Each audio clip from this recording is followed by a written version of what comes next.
Test. All right. Mr. Price, I wonder, did you learn anything new from the Frost-Nixon interviews on television? I'm not sure if I learned anything new because by that time I think I was pretty familiar with most of what came out. There were some. It was a very interesting set of interviews, I think. Now I happen to have been there at the tapings of all 29 hours of tapings. I was out there after I'd finished this book, and I thought they showed, for those who wanted to see, I thought they showed a side of Nixon that most people hadn't seen, that is the thoughtful, reflective, contemplative side, which he normally hadn't shown before, and most of those who know him find very impressive. Did you find any contradictions in the information that came out in the interviews? No, I don't think I did. No, I don't think so. I thought they were very revealing and very candid. I've been fascinated by the reactions of a lot of people to them since, especially the not so much the reactions at the moment as people talk about them now, looking back on them.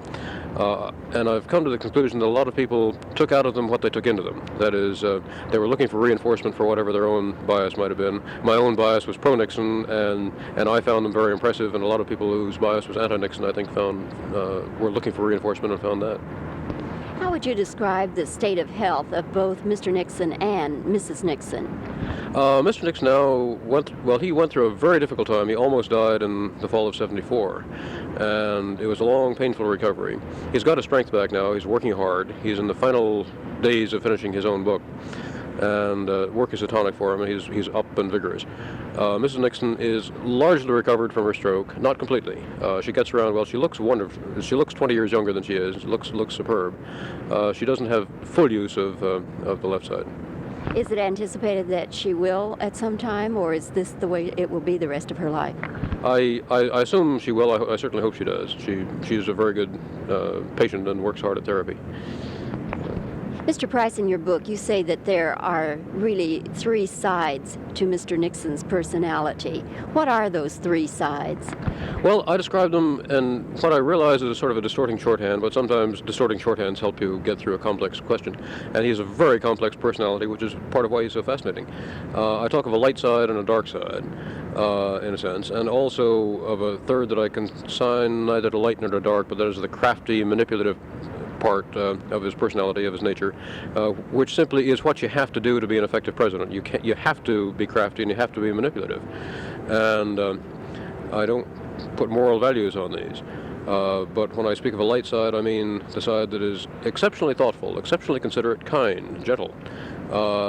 And also the part that is immensely courageous. He's one of the most courageous people I've ever known, certainly by far. And long-headed, thoughtful, analytical, exceptionally skilled at judging what the consequences of actions will be, and very selfless in pursuing what he thinks is right. On the other hand, there is what I call the dark side. That is a vindictive streak. He can be mean, he can be cruel at times. He can want to get back at those that he feels have been unfair to him. And over the years, he's found a lot of people that have been unfair to him, as he has seen it. And this is essentially what I mean by the dark side, which is there. And I think people have just got to recognize, if they want strong leaders, they've got to recognize that strong leaders are going to have some of these traits. Don't know.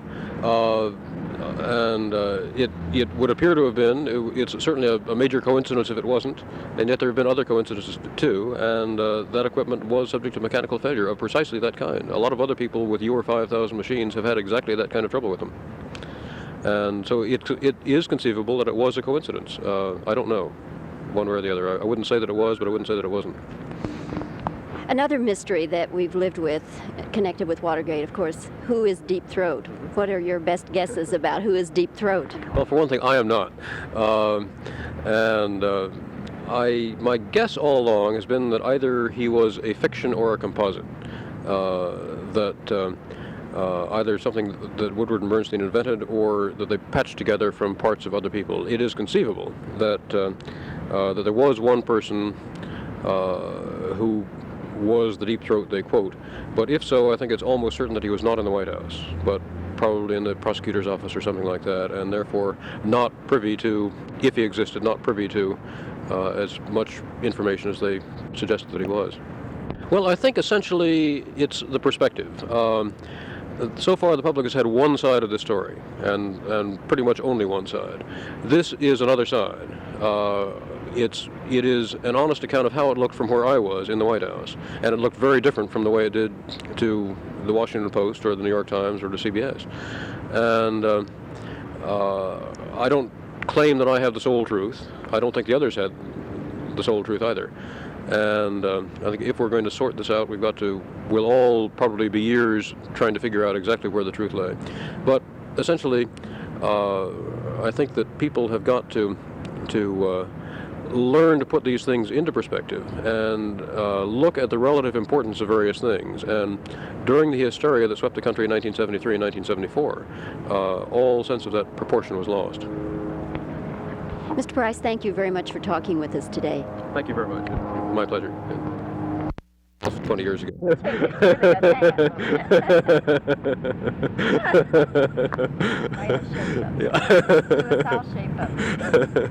If another gnat doesn't come. I remember one and it would buzz, and every time we thought they had the thing done, just about through, the fly would buzz across and have to stop and start all over again. And I think he did about 4 takes on that just because of that one fly. And we never did manage. Was married to the grandfather of Harry, the Harry Clark who worked for you. And I guess he's still in Washington. No, isn't he?